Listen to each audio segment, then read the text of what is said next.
Hello everybody, today we are going to study about the gastrointestinal system from the first 8 of your assembly step 1 25 35th edition.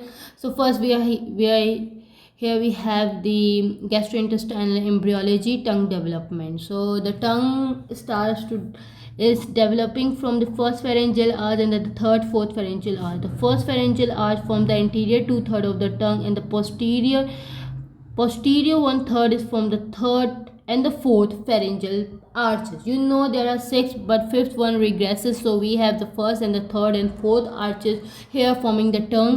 So anterior 2/3 and the posterior 1/3 are the two main things which are formed from the first and the third and fourth pharyngeal arches.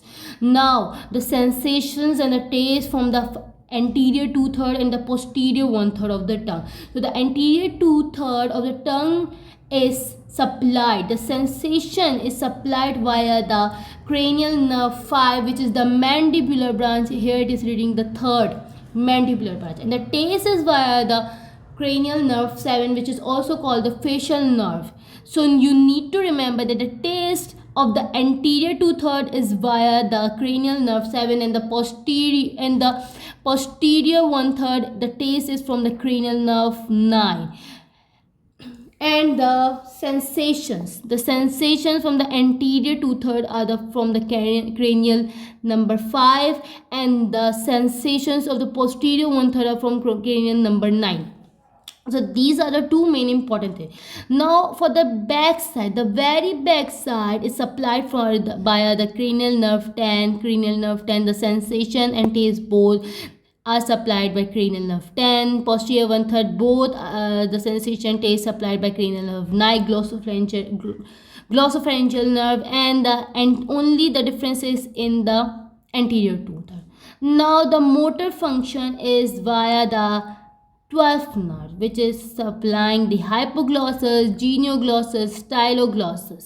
Now I am going to show you the pictures of the muscles, so you can understand their function.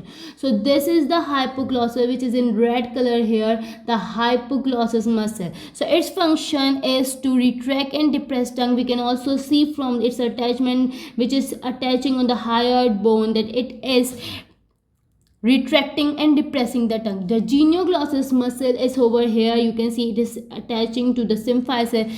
Its function is to protrude the tongue. You can see the way it is attaching it. It protrudes the tongue outside from the mouth. And the styloglossus muscle is attaching to the styloid process from the hair, the under the tongue to the styloid process. Okay, so what its function is to draw the side of the tongue upward to create a trough for the swelling. So it's help in the swelling. Now the motor innervation for the platoglossus, which is now I'm going to show you the platoglossus muscle. So here is the platoglossus muscle. You can see it's from the downside of the tongue to the upper palate of the mouth. So its function is to elevate the posterior tongue during swelling. So its function is to elevate the posterior tongue during swelling. So it also helps in the swelling. But the thing to remember is that the tongue motor supply is via two nerves. 12, the major muscles are supplied by 12th nerve, and the 10th, which and only muscle which is supplied by 10th, is platoglossus. The pain, the sensations are formed by the 10th, 9th and mandibular branch of the 5th cranial nerve. The taste is supplied by the 7th, 9th and the 10th nerve, which goes to the nucleus tractus solitarius in your CNS. So this is the overall tongue development present in the first 8